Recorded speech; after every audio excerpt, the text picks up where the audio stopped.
Правни одлуки кои мирисаат на политика или политички одлуки завиени во правен целофан. Вака дел од правните експерти ги коментираат големите турбуленции во кривишниот суд во Скопје, за кој повеќе се крена прашина во јавноста, отколку кај судската фела. Деградирани беа судиите од најголемиот суд, кој донесоа одлуки во полза на СЈО, и дел од оние кои се жалеа на однесувањето на доскорешниот претседател Панчевски. За поранешниот судија од Европскиот суд за човекови права во Страсбург, Маргарита Цаца Николовска, последниве деградирања се незаконски. Таа смета дека е прекршен членот 39 од Законот за судии, бидејќи преместувањето на судиите е направено против нивната волја.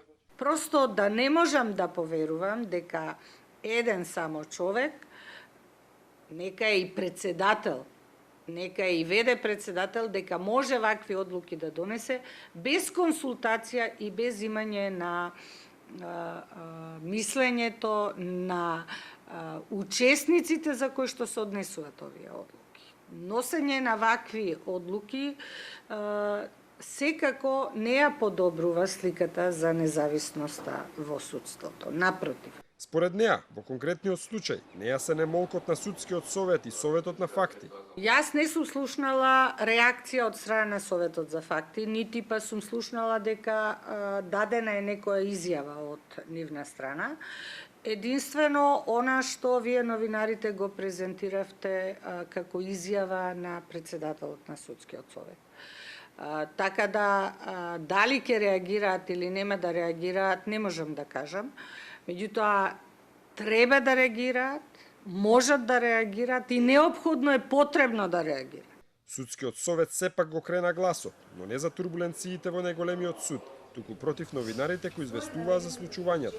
Јас сум зачуден, да не речем фрапиран, од навредливото однесување и вокабулар со такви вулгарни реченици и така натаму од дел и од тие што се интервјуирани и од некои од новинарите или од самонаречени новинари, што ги викам некои. Ваква војна против новинарите подолго време тера и поранешниот председател на кривишниот суд Панчевски.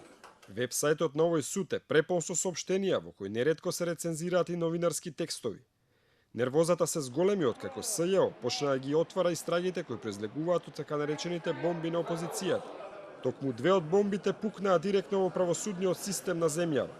Во нив се зборува за партизираност на судството, за местење на пресуди и за поделба на судовите по партиска линија. Не можеме да ја кочиме оваа работа. Колку и да разговараме, може да разговараме понатаму за други работи за ова зона. За врховен и за кривичен суд не можеме да разговараме. Затоа што вие имате двојка, да имате единица и двојка. И управен суд, и правообранител, и председатели на други судови по Источна Македонија.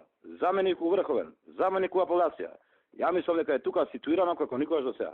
Дека сите овие случувања мирисаат на политика, смета и Цаца Николовска. Она што се случуваше предходно во делот на работата на овие судии, кои што сега се прераспоредени во други оддели, беше презентирано.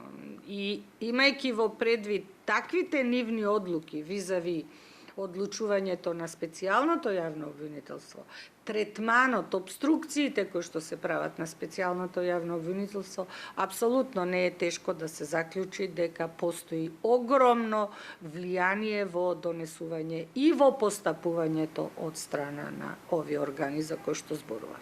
Цаца Николовска е автор на истражување кое анализира работата на една од прозваните институции кои треба да реагираат во вакви скандалозни ситуации, Судскиот совет. Анализата покажува дека постои голема недоверба во оваа институција, како кај пошироката јавност, така и кај стручната. Поразителни се одговорите на прашањето дали Судскиот совет е самостоен и независен орган. Над 90% од адвокатите рекле не, додека помалку од 5% сметаат дека е независен орган. Слични се и одговорите дали другите институции и органи ја почитуваат независноста на Судскиот совет. На ова прашање, 85% од адвокатите одговориле дека не ја почитуваат независноста на Советот, а само нешто над 7% одговориле дека ја почитуваат. За потребите на ова истражување биле испратени анкетни прашалници до 2000 адвокати. Одговор дале 137 од нив. Она што е заедничко за 90% од анкетираните е дека во голема мера адвокатите не веруваат дека Судскиот совет работи независно.